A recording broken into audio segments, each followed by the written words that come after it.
3, 2, 1.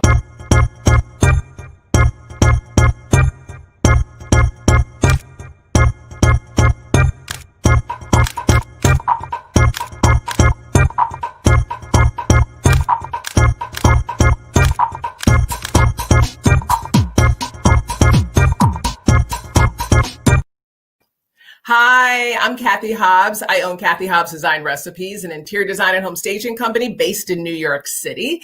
And before that, I was a newscaster for 20 years, mostly in New York, and I'm currently a TV host. And welcome to The Real, where we share some of the tricks of the trade relating to harnessing the power of video. Today, we have a very special guest, Nigel Barker. That's right, that Nigel Barker. From America's Next Top Model, 17 seasons as the photographer and judge. He also hosted the competition show The Face on the Oxygen Network alongside supermodel Naomi Campbell. His latest venture is the hit show Top Photographer. Barker is also a director, a producer, and an absolute authority on fashion and beauty. Let's learn a little bit more about Nigel Barker, the man behind the lens.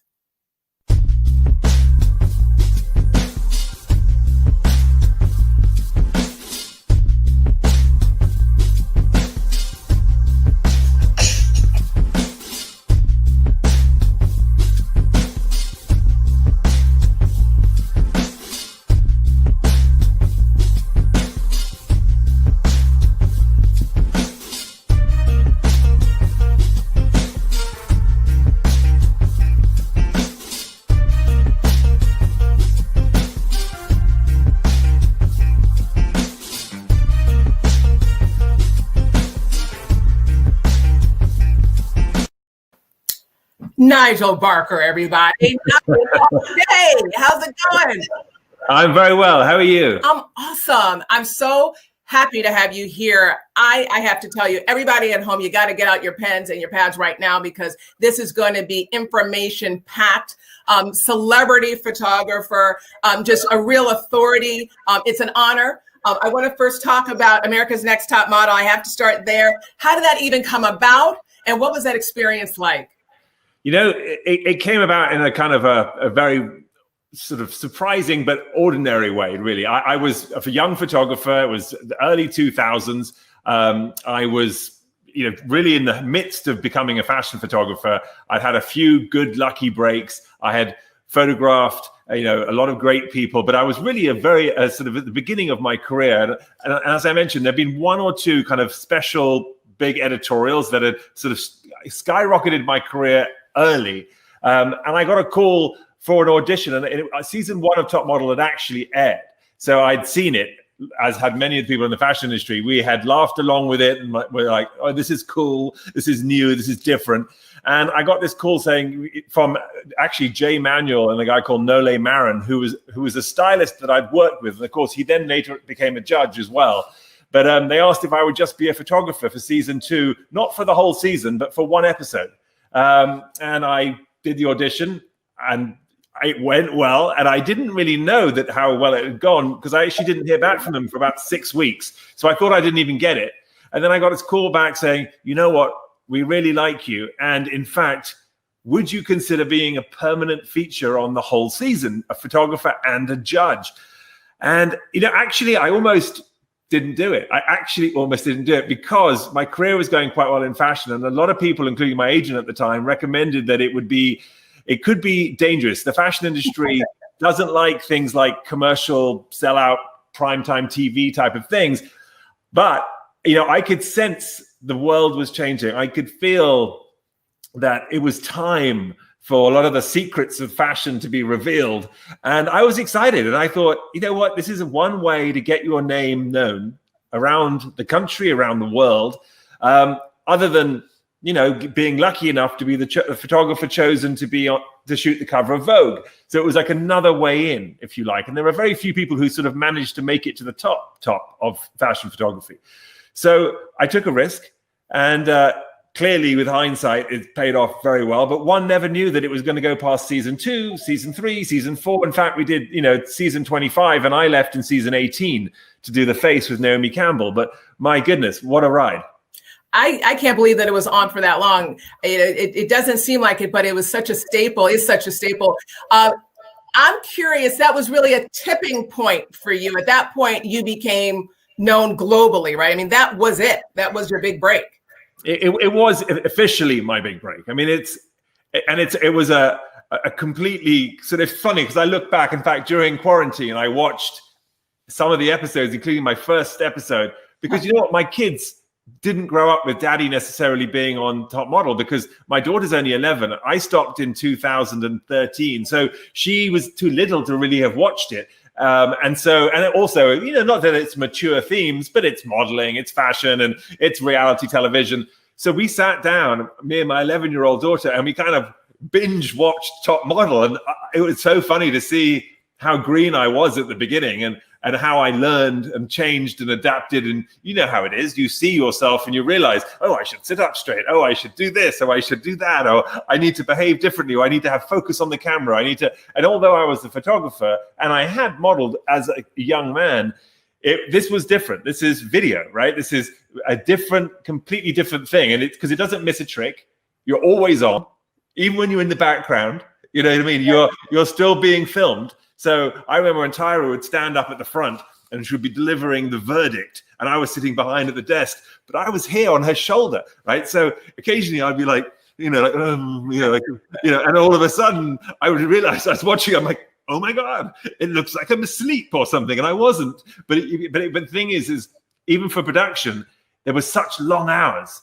You know, we would shoot for 12 hours. You know, going on and on and on and on. And so you would be tired. It would be 3 o'clock in the morning, 4 o'clock in the morning, and we'd be delivering a verdict. Quite often, we would get to the studio at 3, 4 o'clock in the afternoon and wouldn't leave until 3, 4 o'clock in the morning the following day. I actually remember those days. I don't know if you know, I was on HGTV Design Star season 6, the reality show, as a competitor. And, you know, essentially you're going into these sound stages that they have set up, and that's where, you know, they deliver the verdict and who gets kicked off and all that. So, you know, you're always on a reality show. I just want to ask really quickly before we go on to some of your beautiful photographs, your work, how did you become interested in being a photographer to begin with? Was this a passion going back to when you were a child? Not exactly. I mean, it's sort of one of those things where I've always been creative. I've always loved the arts. I actually was sort of like a student that was sort of, not that I was great at anything, and that was part of the problem. I was sort of good at a lot of things. So as a result, my exam results were sort of good across all things. Which I don't want to mean, that sounds like I'm boasting, but what that really meant is that instead of following my dream when I was younger and I loved the arts, my father and my mother were like, well, we know what, we don't have a doctor in the family, so you're good at science, you should do the sciences. And it was the wrong move for me, because I ended up studying biology, chemistry, physics, and maths.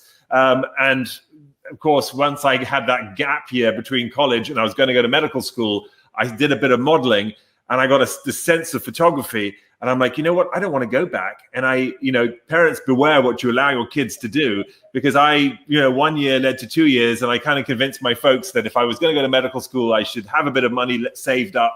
But after 2 years, I had sort of financial independence from them because I had made some money. And then I said, no, I'm not going back. And I loved the business and I moved to Italy, and I lived in Milan, and I lived in Paris, and I was loving life. And that was the late 80s, the sort of era of the supermodel, and then the early 90s.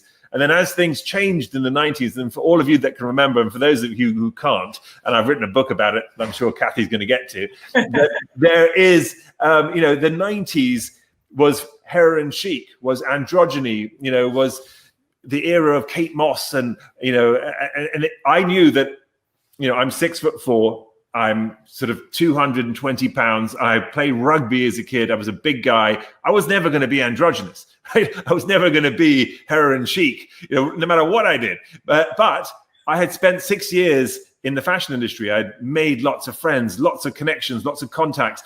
And I loved being creative. And so I'd watch these photographers take pictures. And I got a camera myself early on and started taking pictures of young models. And and it was mid-90s, 94 to be precise. I met my wife and her twin sister, Kimmy, and I, literally started shooting them religiously almost every day when they would come back from photo shoots. Then I started photographing their friends. And that led to me transitioning over a 2-year period to becoming a photographer, where I went to New York in '96 and started my first photo studio. And that was really it. I want to ask you really quickly, where are you from? I'm English. I mean, I'm from London, from Chelsea, but my mother is originally from Sri Lanka and my father is English, Irish.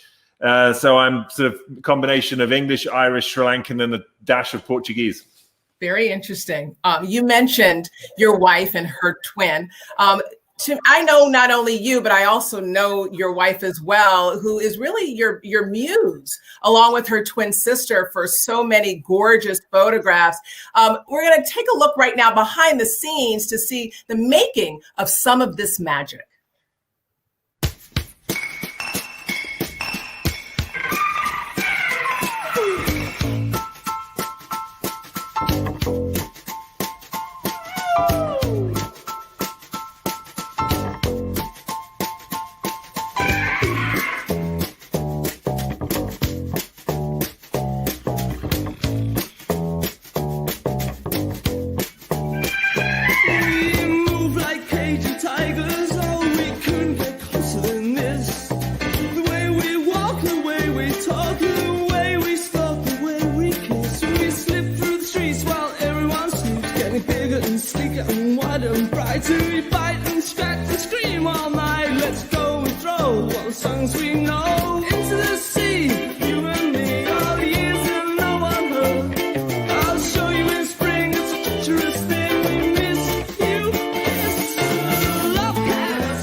Now, they're known as 10 twins. Follow them on Instagram, everyone. I mean, just amazing kind of poses. I have taken maybe 5 yoga classes ever. So, I mean, you don't want to photograph me, Nigel. Trust me. We're going to show some unusual poses before kind of talking a little bit how you make them happen, because some of these poses really are unique.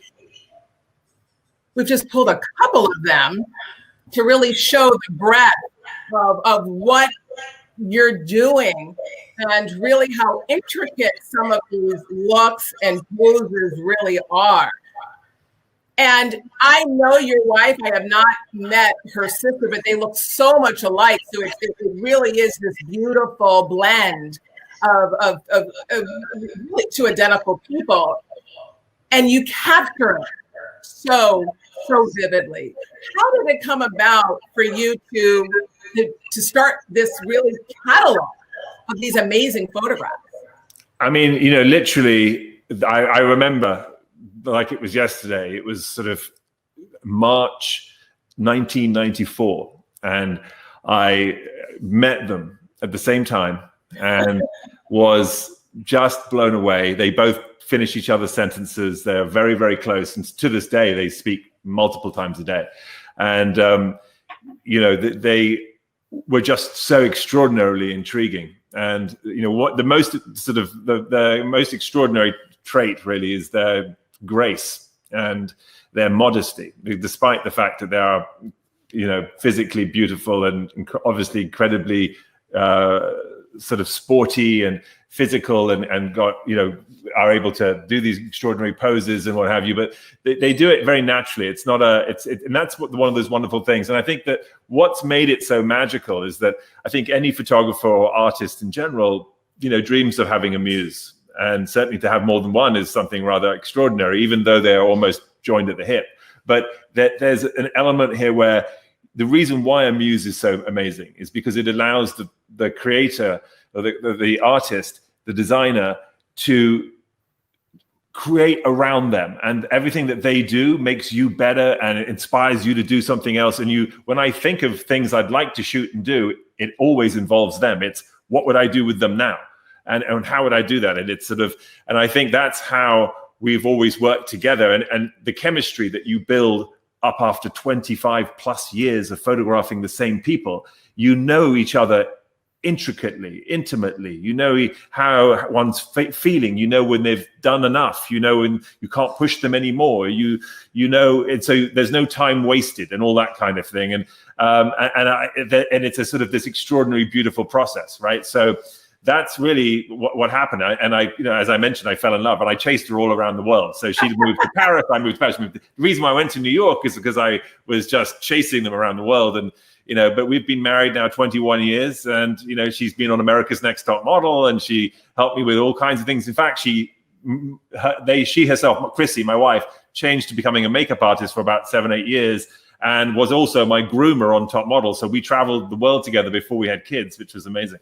And when these two people walk into a room, folks, I mean, it's captivating. I know both Nigel and his wife, so it just really is interesting to hear the backstory. I want to go to some interior photographs, really to also give some tips to people at home who are looking to maybe not only capture the interior, but also maybe themselves or a model. I mean, I think what's interesting is how do you focus not only on the interior, which is one subject, but also your model as well? How do you capture both? What's the technique? Well, I mean, it's clearly, obviously, when I'm shooting the Chin Twins, it's a very specific thing. So they end up being like object d'art in the room, right? They are the art itself. So it's, you'll see an interior, and, any space has dimension, has color, has texture. And, a designer, an interior designer, you look at the room, you look at the light coming in, right? You look at the way the light moves around the room. You watch the way the light ricochets off the surfaces, whether they're gloss paint or whether it's a thick wool carpet that's dull and matte, and the way it soaks up the light, and then when you start to put people in it, they bring it to life with personality in its own way, in their own way, and how they feel. So what I always do, no matter who I'm photographing or what I'm photographing, is I try to think, one, what is the story that we're trying to tell right now? Two, is it a fantasy? Is it a dream? Or what is the emotion that we want to say in this picture? Right. And if you approach it that way, like even right now, as I'm sitting in my living room, I can look past my camera and I can actually see into my bedroom right now. And it's quite dark in there because that room faces north, right? So the light isn't in there yet. And it happens to be snowing and raining up here in Woodstock where I live. But I see that just the way the light is coming through one of the windows, it's dark and it's moody. So you can tell that story. Now you can go into that room with your camera and you can overexpose and you can make it look bright and airy, right? And no one would have any idea what was happening outside. I'm controlling the mood with that situation. Or I can say, I like the darkness, and I like the way the light comes through. I like the moodiness of it. I like the mystery that creates. And so therefore I would expose for the light coming in through the window, but not so much that I lose everything on the inside, because I don't need to see both. And you have to realize too that when you look at anything with your eyes just like a camera lens, right? The aperture opening and shutting. So when you look at something bright, the aperture is getting much larger, which means actually the hole's getting smaller. And you're therefore looking and focus, using the exposure for what's outside. And when as soon as you look inside, it changes. Your iris is getting much larger, your pupil's getting much larger,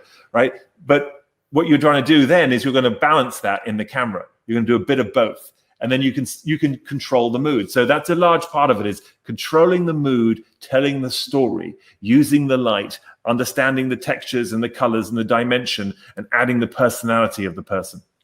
I want to talk a little bit about light, because some of these photographs are beyond complicated. You're literally shooting against light and windows. I was always taught that you want to have your back against the light, whether you're shooting video or photographs, for me, that's always been one of the challenges when I was on television, my dark skin against the window. And what you've done in some of the instances with your photographs are really amazing. We're going to show some of the photographs that you have in which the Chin twins are literally in front of windows. And so I really want to know, and everyone wants to know, how do you control light and shoot photographs like these when your subject is literally in front of a window? Well, I mean, so look, there are a couple of ways, right? One, you can obviously overexpose, but you have to know what's on the other side of the light, right? So these are all sort of backlit situations, and you can either let them be backlit. So in instances where for example, this shot, you can see where the light is sort of coming around the face, and that's why the front of the face is lit, and you have the highlights on the cheeks, and you get that nice wraparound light all around the body, and the skin will reflect, especially if you put moisturizing lotion or oil, then that reflection, again, talking about textures, reflection will show it, right? And if it's dull, you won't see that. But the other situation is, of course, you bring light, right? And I, as a professional photographer, own lights, and so I'm able to take over. And and it's always one of those things where you joke, you're like, I own the light. I'm not a servant to the light. I control the light. And as a professional photographer, you are someone who your main job is understanding what to do with the light, but also to add to the room with the light. So a lot of interior shots too. What we'll do is simply get a head, which is a flash with an umbrella, and push it into the top of the room, and then it away from everything, and just light up the entire room. And it just gives the whole room 2-3 stops more power. So all of a sudden, you're not dealing with the darkness and the graininess and the muddiness that you might have to with otherwise. Is daylight your friend? And I mean, we're going to go outside to see some of your work. Is daylight your friend, bright sun? Because in television, bright sun really isn't your friend. It becomes very harsh. And we're going to show some photographs that you took both during the day and at night to talk about the difference and the nuances between the two. Right. No. So look, daylight, it can be very, as you mentioned, I mean, here's an overcast day, so it's a little bit more gentle and forgiving, right? But when you're shooting beauty in a classical sense, then you tend to go for a more shaded and protected environment because it's softer on the skin. But if that beauty becomes editorial, which is a word we use in fashion, which essentially is means a more edgy, if you like, or something more fashionable, something more daring, that where the light actually helps cut up the face. And when I say cut up, I don't mean literally, but I mean it hits the cheekbones and it hits all the areas where you've got shape to your face, and it helps define your jawline, and it does all those sorts of things. And it makes your nose, gives you a shape to your face and your nose. One of the things about light is that if there's a lot of it, right, it flattens you out, right? So a big part of photography, and certainly beauty and fashion and sort of more editorial lighting, is that it's actually about the removal of light, and it's about angles. And we'll almost always position our strobe heads at about 45 degrees away from the face straight on, right? Whereas in television, and if you go into any recording studio for TV or a newscast or anything like that, the lights are pretty much head on, right? Because it comes and it lights you all up, in large part because they don't know which way you're going to turn. You've got guests, you've got people coming in, and they haven't got time to necessarily do a big light change the whole time, so they can't set it to be very moody.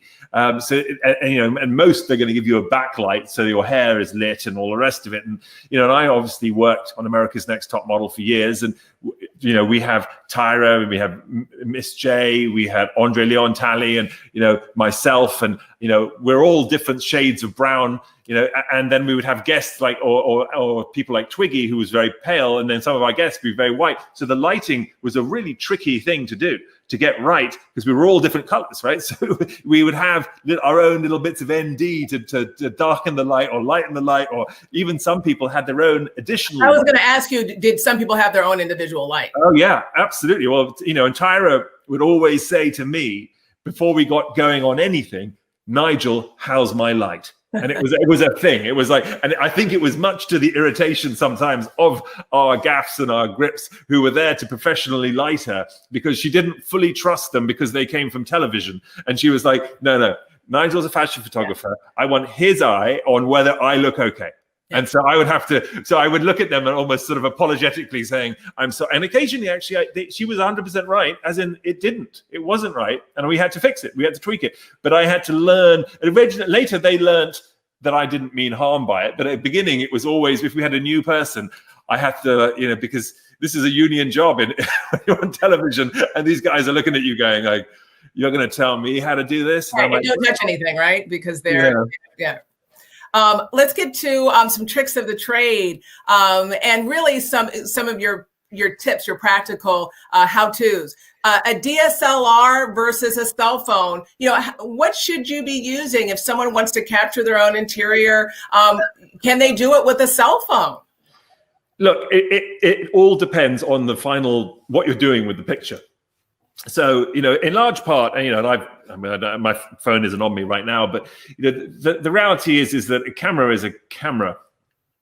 And what I mean by that is that it's a lens and it's capturing what you're looking at, right? So if you need to blow something up to be a billboard, then certainly the bigger the camera, the bigger the chip, the bigger the sensor, the larger you can blow it up.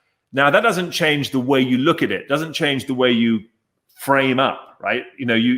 That vision comes from you.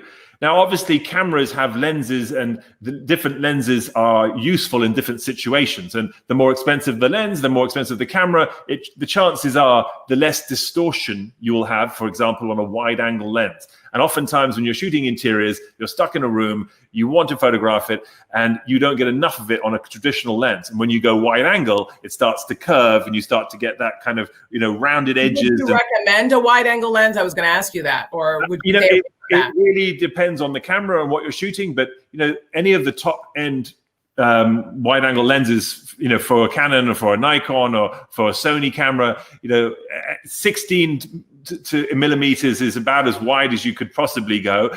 And the most expensive ones, they are adapted. But one of the tricks for that is that if you do go super wide, just keep a safe space in the middle of the picture, and that won't have the distortion on it.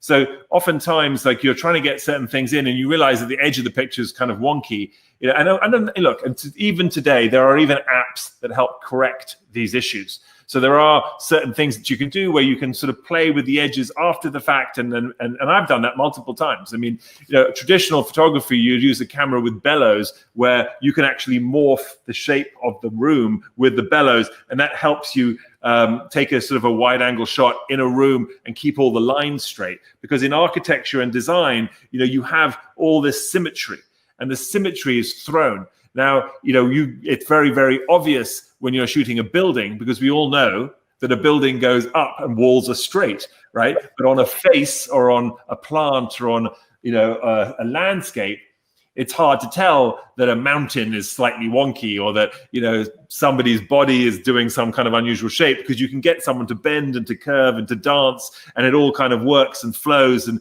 you forgive it. Right. So it's a very different type of photography when you're shooting people than it is when you're doing, like, interiors. What kind of cell phone do you have? I have an iPhone. I have one of the new iPhones.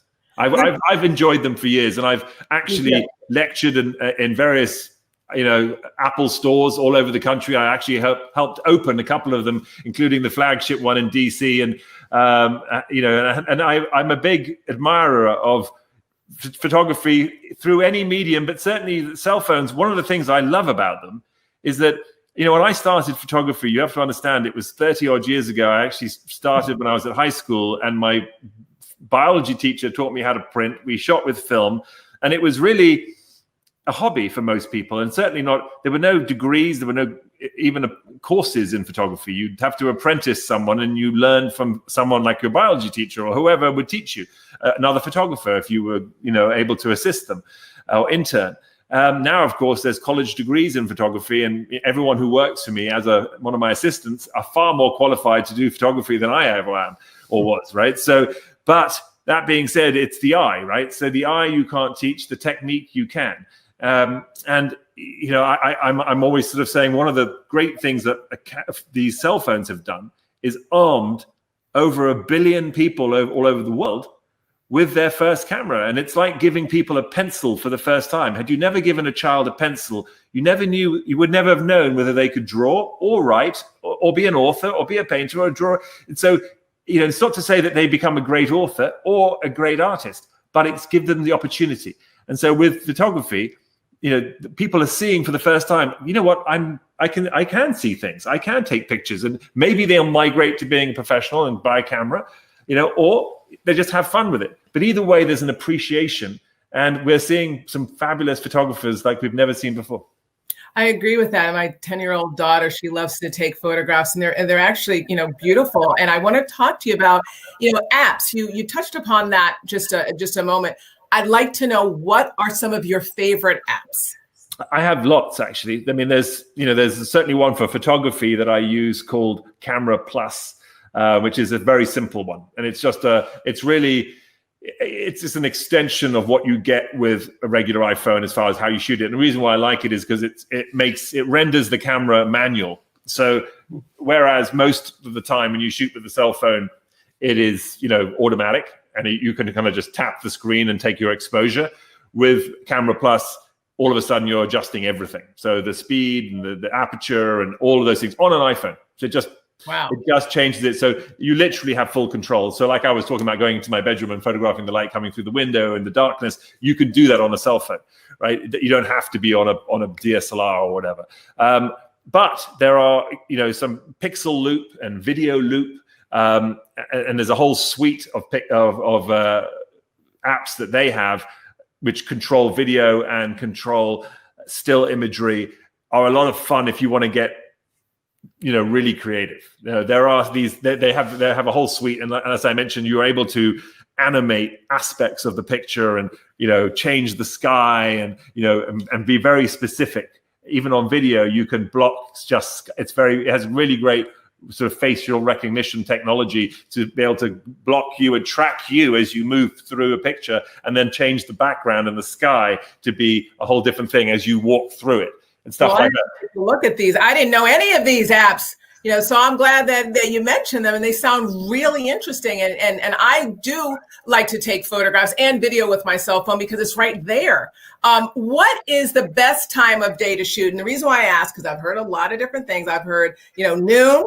I've heard 11:30. What do you say? Well, I'm shocked by both of those things you just said. Actually, I'm like, I don't know who would tell you that. I mean, classically, noon is the worst time of the day to shoot, right? So, if you're on most professional photo shoots, you would stop shooting for lunch, and you would stop shooting at around 11, and you probably wouldn't pick your camera up again until about 3 in the afternoon. And that's one of the reasons why in places like Italy and stuff, you'd always have a big long lunch. And you literally stop shooting. You don't shoot for like 3-4 hours in the middle of the day. Your day on a fashion shoot starts at around 6-7 o'clock in the morning and rolls on until about 11. Then it picks up again around 3, and you'll shoot until about 8. And the reason being is because you have the golden hours, which is the first light and final light, right? So sunrise and sunset. And those are the two most beautiful times of the day, the golden hours to photograph, where the light is, because look, think about it. If you're even in your photo studio, when you have your strobe, in the middle of the day, the sun is like right up in the top of the sky. So imagine the light's coming right down on the top of your head, casting shadows under your eyes and big shadow under your nose and everything. So it's like if you just got a flashlight and put it over your head, you would look like a ghoul. And that's kind of what happens in the middle of the day, unless of course you have your head up. Right. So when you're shooting fashion and yogis or whatever, like the Chin Twins, and they're on, you know, literally upside down, you can do it because then the sun's hitting them in the face as it would if it was sunset and sunrise. Because as the sun rises in the sky, when it becomes literally at eye level and it's coming straight in, you get that great light, as you would in the photo studio when they put the light so that they light you in the eyes. When you look at someone's eyes, you see a little like light patches where the sun or the lights are hitting the eye. As soon as the light goes too far down, I'm not sure if I can do it here. See, if I put my head down, the light's gone. So now my eyes are solidly dark and they look very black. If I move them up, there, you see the light is now in my eyes, and it picks the eyes up. So you want that pickup in the eyes. You want to see, it acts almost as if it's your pupil, and so that you can see it, and it creates that little light in the eye. So you're always trying to do that. Even if you're just using a piece of silver card and a reflector, just to bounce a tiny bit of light to make your eyes dance. But Nigel, what if you're talking about an interior, though, where you're just shooting a space? You would still not shoot in the middle of the day? Well, it depends on where your light is, right? If you shoot in the middle of the day, you're not getting any light through the windows, right? So if that is what your objective is, and you want no light coming in through your windows whatsoever, and you have perhaps skylights, then the lights can come in that way. One of the things is it depends on with interiors, which direction the room is, right? So is it northern light? Is it southern light? East, west, right? So the sun is rising on the east and setting on the west, right? So you need to figure out what's happening. So that's why scouting your location, figuring out where the sun is, where your windows are, what you're dealing with, because on a really bright day, a room with a northern exposure is going to be fantastic because you get a very subtle, gentle light, but of course, on a very, very bright sunny day, southern exposure, although you're going to get that great light streaming into the room, it could, to your point, be too dramatic, too much, and burn out the picture and ruin it. So therefore, on that day, you may want, if you are shooting a southern-facing room, and don't forget, a lot of people in the interior world, if you're buying an apartment, you probably want the south-facing apartment because that's the one that has the great light, as people say. Oh, it's beautiful light, because as a human being, you love to see rays of light pouring in through your window. But as a photographer, you are slightly terrified by that because you can't control it very much. And it's great for fashion, and fashion guys love it. But we'll also pull down blinds and block the light, right? So I can see where you might be saying midday is good in design because that's not an issue then, because the light is right above you and it's not coming through your windows. I mean, in television, bright sun is not your friend. You actually want a cloudy day. And I know that may not be ideal. When it comes to interiors, what is the best type of day? If someone's looking to schedule an interior shoot with their photographer, should they come on a sunny day or a cloudy day? There's no hard and fast rule, right? Because back to where is the windows in this house, right? How lit is this house? How many windows does this house have? What are we dealing with at all? Are we dealing with a modern New York apartment where you've got, floor to ceiling windows? Or are you dealing with a, 1920s apartment block with small little windows and you're going to be, hoping you get whatever light you can get, right? So it really depends. And, general golden rule for most of these things is that you'd love a sunny day is always your friend, because one thing you can do with a sunny day is always block the light. You can always put silk, which is almost like imagine like a sort of chiffon, white chiffon type of material into the window. And then that just knocks down the concentration of the light. So the harsh light can be broken down. And even when we're shooting outdoors and on movie sets, and I've lit for TV commercials and everything, and you always prepare for a rain day. But a sunny day is never an issue because you can always control the light by flying a huge net above your cast. And I actually, for example, worked on the movie Arthur, and was shooting Nick Nolte and Helen Mirren and Russell Brand and what have you. And it was a very sunny day, but we had the entire thing with silks right above them all, big, massive 20 by 20 silks, and we completely controlled the day. And then we added our own light underneath it. So the similar in a house, if you're shooting an interior, if it's sunny, you can block the windows, you can shut the curtain, or you can just put some silk over it and control it. But if it's not very sunny, it's hard to add light and without it looking artificial. And artificial light, you can kind of always tell. There are tricks to making it look real. And here's a trick for you. If you have strobe and you're a photographer, one of the things that I've done, and it works very nicely, is set up a strobe, but you bounce it into an umbrella, which then bounces back out into another umbrella. The first umbrella it hits has a white interior, and then it bounces through what we call a shoot-through umbrella, which is an umbrella made of silk, right? And then in front of that, you put down another layer of silk. And if you really want to get tricky, you can give it like window panes. And what you're doing is you're creating a fake window environment, and you're dulling this strobe so that it comes through with that softened, broken up feel that it would as if it's coming from the sun. And what you have to understand with the sun is that, of course, it's incredibly bright, but the sun is millions of miles away, right? So throughout all that bright light's coming down, but it's being dispersed, being dispersed, being dispersed. So it can be very subtle. A strobe is like harsh light banging you in the face. So it just doesn't have that vibe of, and that's why people say, oh, it looks artificial, but there are tricks that you can play to make the artificial light look real. And that's why I sometimes don't like apps or filters, because I feel like it makes a photograph not feel like a photograph. It almost looks too processed. I think that's definitely valid. You know, it's a valid point, and it really then boils down to aesthetic, right? So I think though that people certainly now we are more comfortable with apps to some extent, but I think it was a bit of a cheap trick at some point. But at the same time, there has always been an element of filtering and apps in life, right? As far as, we get up in the morning and we brush our hair. We don't just go out with our hair the way it was the moment we woke up. We put makeup on, we dress up, and every time we do anything, that is affecting the way people perceive us. We don't walk out of bed with eyeshadow and lipstick, and it's sort of so we are in theory filtering the way we are perceived at any given moment. And then when, as a photographer, you light things, and if I put light on one part of the face, I can also knock out wrinkles, I can knock out a blemish, I can create shape to the body.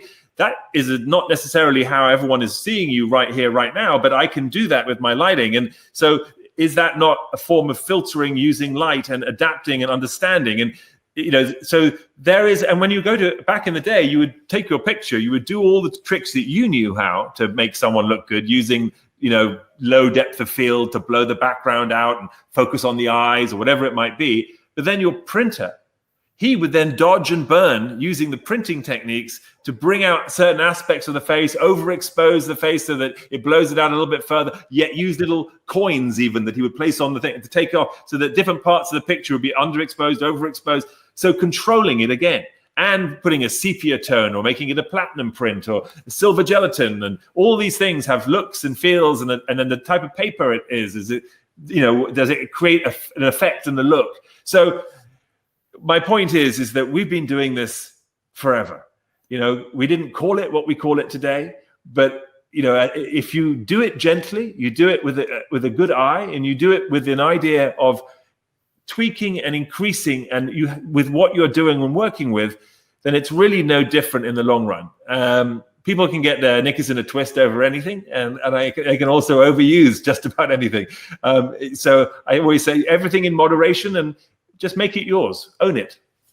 When I got married 16 years ago, we were looking for a photographer who did a photojournalistic style of photography. And back then, there were photographers who shot in film and those who shot in digital. And we wanted some black and whites. And we went with a photographer who shot in film. There was such a richness to the photographs, where a digital, it was let's shoot everything in color and then suck the life out of the photograph to get in black and white. And a lot of the people were kind of fighting film and digital back then. And again, this was 16 years ago. Is anyone shooting film anymore, or is it all digital? And because then people are saying we can't control it the same way. Yeah, no, there are a few people who shoot film still, but it's not very many people are doing it. Partly because, certainly 16 years ago was the dawn of digital. So that was like right when people were using it for the first time. So the technology wasn't as adept as it is now, right? So there are very good ways to shoot black and white and convert color to black and white now that you wouldn't question it. And we've just got such better technology that and I think that too, that even with color, it's just much more forgiving. Digital is more forgiving. It used to be that it was always either really pixelated or you could, and it wasn't pixels that we like, because in film you have to understand that a pixel on film is actually emulsion, right? So It's actually a form of a liquid, and that's what you're looking at, little dots of liquid of different colors. But the softness of the liquid means the edges are soft, so it has just a more gentle appeal. When you go digital, it's a perfect circle or square or dot with a solid, completely spherical perfection line, as it would. It's a television screen. Imagine lots of different lights. So we know that we're not perfect, really, right? We are the sum of our imperfections in many ways. So when you start to perfect everything, when you start to create these lines that are absolutely, symmetrical and geometric, even on something that isn't, like a flower or, an animal and things like hair and things, and it can take away from the personality and the truth. But that has got a lot better, and they've got many, many better tricks now. And so, it's although, yes, there are, and I even shoot with film once in a while still myself. You go old school. I go old school, exactly. Let's talk about equipment a little bit more. I want to go to some of the earlier photographs that we showed, some of those unusual poses with your muse, the Chin Twins, because I want to talk about equipment. Obviously, you're going to some exotic locations, and you cannot be taking a big rig of equipment. I mean, some of these photographs are outside. They look like they're on a mountaintop. I mean, do you have a backpack? And if so, what's in that backpack? The wonderful thing about this particular project of mine, and look, I certainly, have, there are times when I have teams of people around me, and we have lots and lots of different photographers, lots of assistants rather, that are helping me. And and they carry equipment and lights and what have you. And sometimes I can have up to 8 photo assistants just assisting me on a photo shoot, when I'm doing a big fashion shoot. But when I shoot the Chin Twins, it's a completely different thing. It's me and them. We don't even have hair and makeup artists. They do their own hair and makeup. We pull clothes and we have fun. That is a labor of love, and it's just a personal project that we've done over the years. And we shoot wherever we want, at home, in studios, on location, and what have you. But, I have my own little personal camera bag, and it's really got 2 camera bodies in it. It has 4 lenses. It's got, something to clean the lenses with, and it's got a little air squeezer so I can dust, like a duster to get any kind of dust off the lens. And I have a backpack which has a couple of strobe heads in it, and some portable stands if I need them, and I have a Land Rover, and I'll pack the back of the car with a few bits and pieces, maybe a couple of stands, and we'll try and drive the car in as far as we can to where we go. And, I will literally just hoof the equipment up, and it's a physical job being a photographer, and it always has been. And I think if anything, one thing slows you down in photography, it's just the general lifting of stuff, but it also keeps you fit and keeps you going. And my muses are also very capable at helping me lift stuff, and it's a team effort. But again, most of the time in this particular instance, one of the things that helps even direct what we do is that because I don't have a lot of equipment in those shoots, and you don't need a lot of equipment to necessarily create a beautiful picture, it's about understanding that you're going to work with what you've got.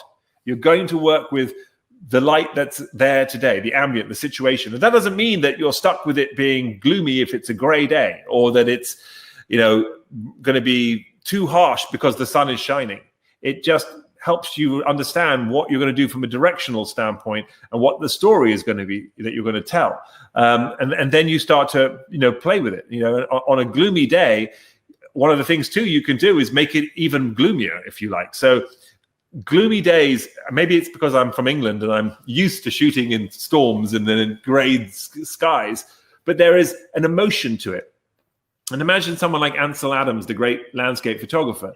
Where would his pictures be if there weren't dramatic clouds in the skies? They would not look the same. Those clouds and they're foreboding, and they are emotional, and they look like they could erupt at any given moment. And those are the things that start to sort of really create drama in a picture.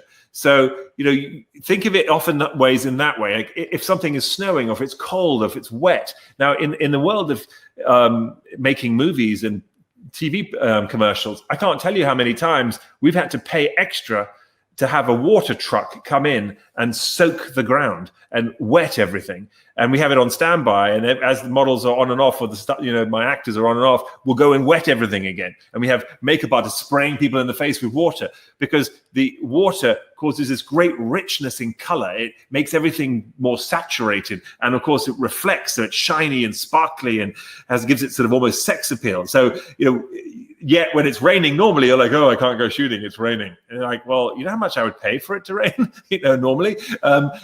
It's really understanding and going with the flow and realizing that there's something special in every situation. So you're by yourself for those shoots, and you have a backpack with 2 camera bodies, 4 lenses.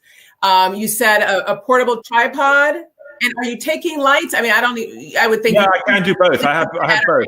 I have a backpack and I have a bag. I mean, it can be up to sort of 50, 60 pounds worth of weight, but, it's no less than the Marine would take.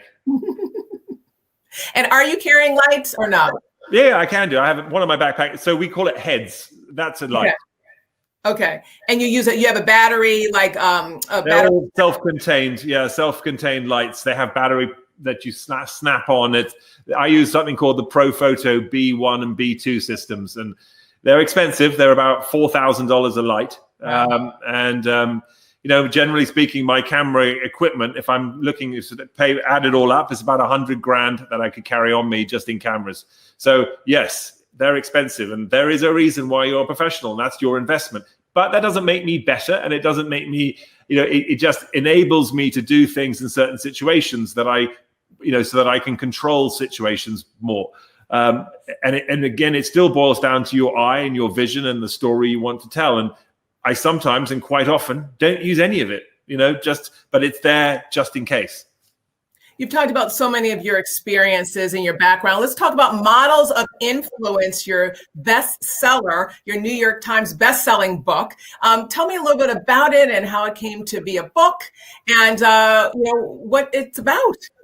Well, thank you very much. So, I wanted to write a book that really was a salute to the extraordinary people I have worked with over the years. And, Naomi Campbell, Tyra Banks, and then so many other models who are in there. We were talking about Coco Rocha or Twiggy or Paulina Poroskova, or, in the back there is Cara Delevingne. And, it starts, in the sort of 1920s, 30s and goes through history, right? So it goes all the way up until now. And the idea being that, there are top models, there are supermodels, but to me, what is a supermodel is someone who's influenced the world of fashion and the world of beauty and left their mark and made a change in the industry.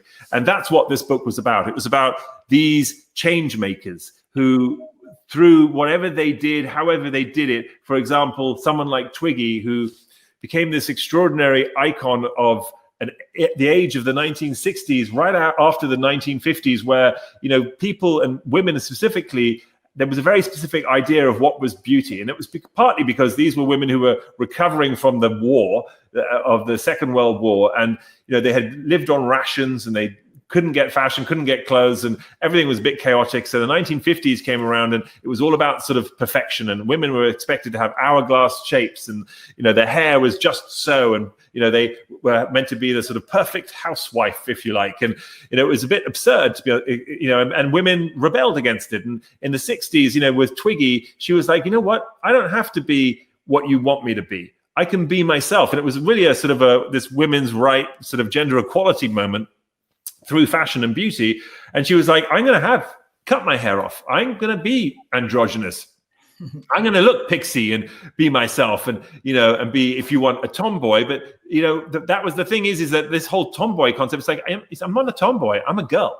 And this is the way I want to look. Where I want to be. Where I want to be and who I want to be. But it was groundbreaking now. Now, of course, we're like, what are you talking about? My daughter would be like, what?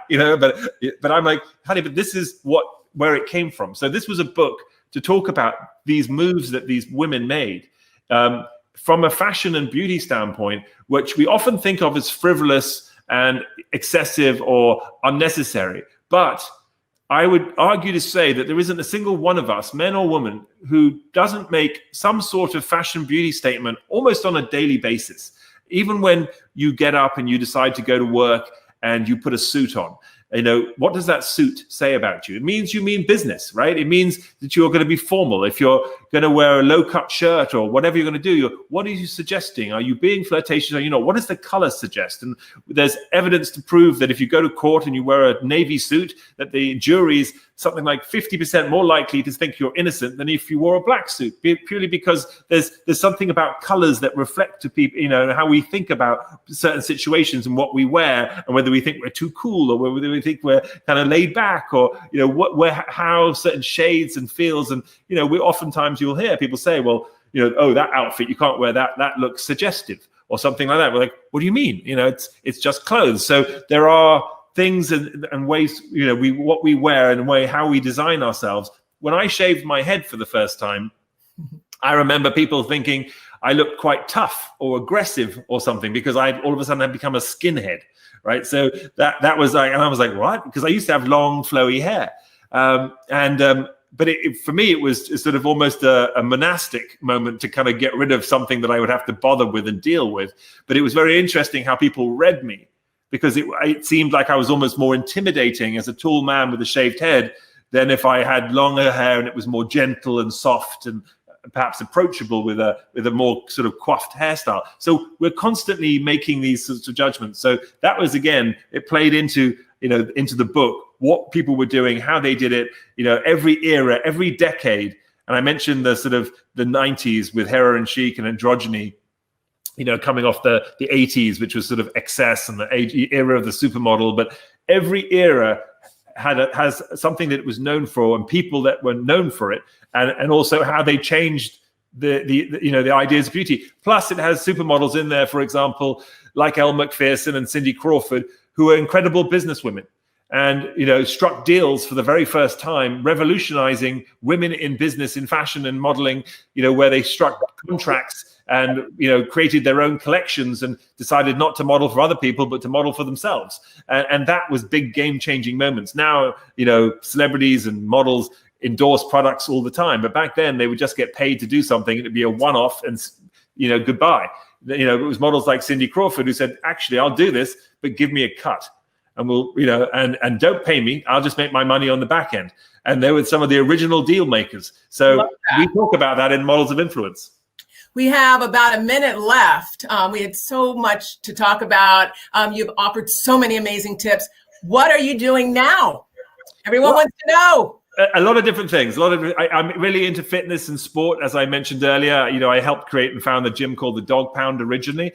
I've just become CEO of a new startup called The Ville, and we are creating a really fun online platform, which is really bringing the world of fitness, nutrition, and health all under one roof, which is a lot of fun. And you can also catch me on my podcast, which is the Shaken and Stirred Show, available where all podcasts are available. And we mix a cocktail and have a great celebrity interview and just really have a good old chin wag over a drink. So hopefully I'll see you there and we can have a cocktail together. Absolutely. I'm going to hold you to it. Celebrity photographer Nigel Barker of America's Next Top Model. Thank you for being here. Thank you, everyone, for watching. I'm interior designer Cathy Hobbs. We will see you next time.